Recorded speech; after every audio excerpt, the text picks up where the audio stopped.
What's going on, fellas? I'm your host, Manpreet, aka MMA Lock of the Night, and your boy on Twitter at MMALOTN. This week, we're back with another edition of Prize Picks Tips. We're going over UFC Vegas 27, headlined by Cody Garbrandt and Rob Font. I apologize for not releasing one video for you guys last week. Was in the finalization period of actually getting my new car, and everything's working out perfectly. No issues, no problems. Insurance was all good, but that took up too much of my time on the Friday, and I just wasn't able to put out any prize picks. For anybody following me on Twitter, you guys obviously saw that I was able to put out some suggestions in terms of tips, but we are back in the video and audio format for you guys to get you guys ready for prize picks. Obviously, want to plug them right off the top here. prizepicks.com. Use promo code UFC100 and they'll match your initial deposit up to $100. And trust me, you're going to want to get in just because it's another way for you to make money off of the UFC, right? You got DraftKings, you got the betting side of things, and now you got prize picks, which is pretty much you pick up between 2 and 5 fighters and you choose an over-under on their fantasy points or their minutes in terms of, it's pretty much picking like over-unders in terms of totals as well. You parlay them together and they give you a good little payout as well, depending on how much you wager on it. I love using it. It's pretty much been a staple of my betting for the last several weeks now, a couple months now, ever since I've hopped on Salvetri's channel. Another little bit of news. I won't be dropping any more content on Salvetri's channel for the DFS side of things. Decided to kind of split up there.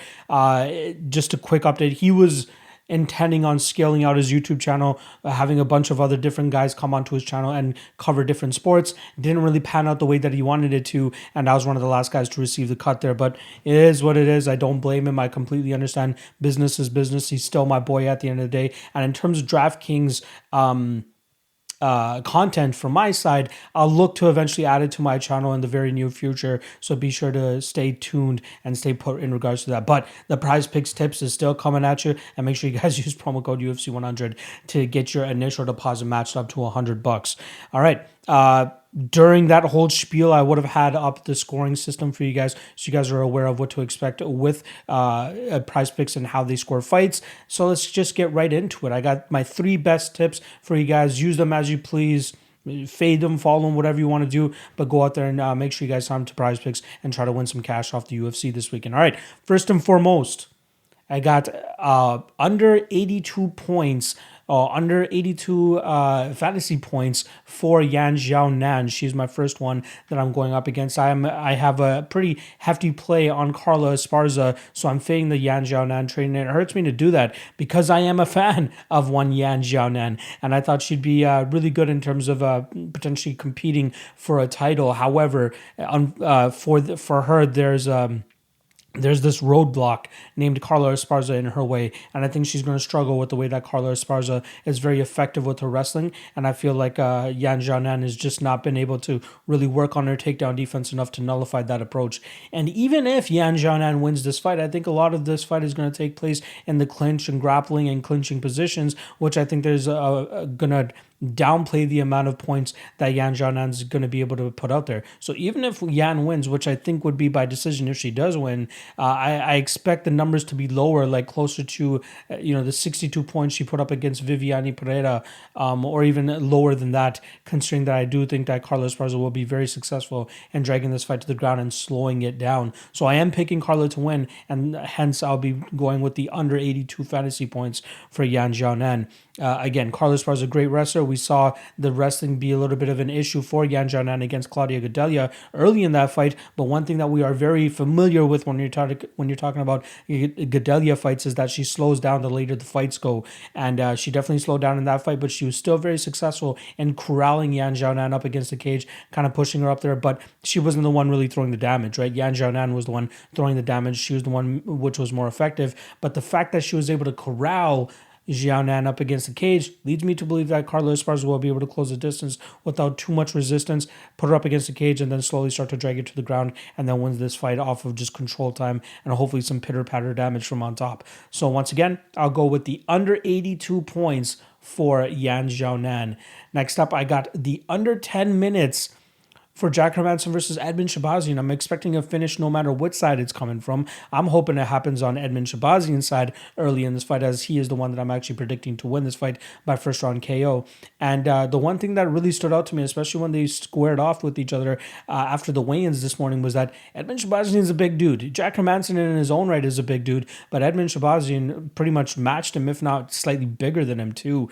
That's one advantage I think that Jack Hermanson has had in a lot of his fights, is being the bigger, more imposing guy, but I think he's going to struggle to do that in the first round here against Shabazian, who has a great all-around game, but I think his bread and butter is his striking, his combinations, the power that he has in his hands, which is why he was able to get all those quick stoppages earlier in his career. Obviously, we know he's trying to bounce back from the loss to Derek Brunson, his first ever loss to Derek Brunson. But I think that Jack Hermanson is going to struggle with the striking here, and I think that we'll see Shabazian land a good enough shot to plant him on his butt and then follow up with strikes. I'm expecting it to happen early. If that doesn't occur, we know Edmund Shabazian's gas tank is very bad. Derek Brunson was close to finishing him at the ending of that second round. Thankfully, Herb realized that I had a third round prop on Derek Brunson and was allowed to let Edmund Shabazian go into that third round and then get finished relatively quickly there. But I think that Jack Hermanson will be a little bit more assertive. I think that if he sees Edmund fading, he's going to get the takedown and then he's going to go for that ground and pound, or he's going to go for a submission. Regardless, I expect this fight to finish under 10 minutes, which is why I like that spot here. But I do think it's actually going to end up coming from the Edmund Shabazian side and not the Jack Hermanson side. Again, regardless, as long as that happens within 2 minutes, we cash that Prize Picks ticket, and that's all that matters to me. Lastly, Bruno Silva. I'm going to go with the under 7.5 minutes. This is a little bit sketchier. If you want to, you can also go out there and pick the over 107 points for Bruno Silva, as I expect complete domination in this fight. I'm actually expecting him to go out there and get the submission in the first round here against Victor Rodriguez, but I'm expecting Bruno Silva to win any which way that he wants. This very much reminds me of when Ricky Simón went up against Gaetano Perello back in January, and I was, hooting and hollering all week on all the podcasts that I was doing that, Ricky Simón should go out there and win at pretty much any way that he wants. That's exactly how I feel about Bruno Silva in this spot. The only mistake that I made in the Ricky Simón fights was I didn't play officially. And secondly, the main thing that I really harped on was playing the inside round one for Ricky Simón. Unfortunately, he went to round two and finished it relatively quickly in round two. And here we're getting 7.5 minutes, so we're getting 1.5 rounds with Bruno Silva. But I think that's all that he'll need to go out there and finish a guy like Victor Rodriguez. Again, I think he has the better striking, way better ground game, great jiu-jitsu game, great durability, and way better level of competition. And he's definitely, made a really good account of himself in the David Dvorak loss and the Tagir Ulanbekov loss as well. Obviously, he did go out there and finish JP Bays last time around. It didn't quite hit the under 2.5 mark, but was still high action, high pace, and I'm expecting the same thing here. But I just don't think that Victor Rodriguez has as much bite as JP Bays did, which is why I don't expect him to last the full 7.5 minutes. Also, in case there is some Hail Mary sort of knockout on the Victor Rodriguez side of things, it should be early if it ends up happening, and that under 7.5 still ends up cashing. Regardless, I do think it's going to be Bruno Silva that gets his hand raised, and I think he gets it done within the first round. Again, quickly, Victor Rodriguez is not UFC level. He might be a middling to higher level regional MMA guy, especially over there on Alaska FC. But Bruno Silva might be a middling 125er here, but the skill difference is going to be super obvious once these guys step inside the cage. And I do expect Bruno Silva to go out there and have massive amounts of success against Victor Rodriguez here. So once again, I got Bruno Silva, and I'm taking the under 7.5 minutes in this fight.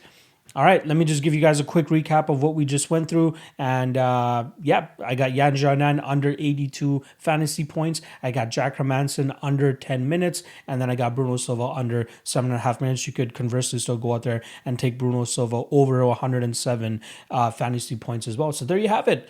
There are my Prize Picks tips for UFC Vegas 27. Once again, shout out to Prize Picks.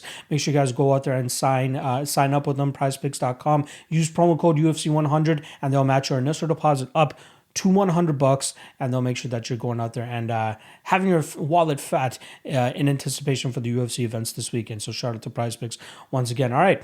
Hit the like, hit the subscribe, do all that type of stuff. If you guys have other suggestions in terms of Prize Pick spots, hit it in the comment section below if you're watching on YouTube, and I'd be more than happy to converse with you in terms of letting you guys know how I feel about it, whether I think it's a good one, whether I think it's a bad one. At the end of the day, you're the one pulling the trigger, and you got to trust yourself the most. I'm just here to give you guys some tips, and hopefully that can convert into some cash for you guys. All right, good luck on your bets this week.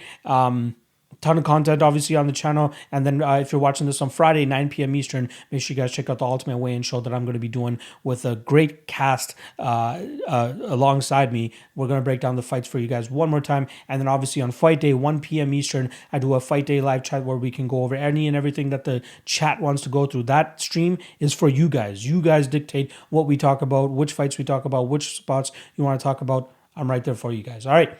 Good luck on your bets. Good luck on your prize picks. Good luck on your lineups. Let's make some money this weekend on UFC Vegas 27.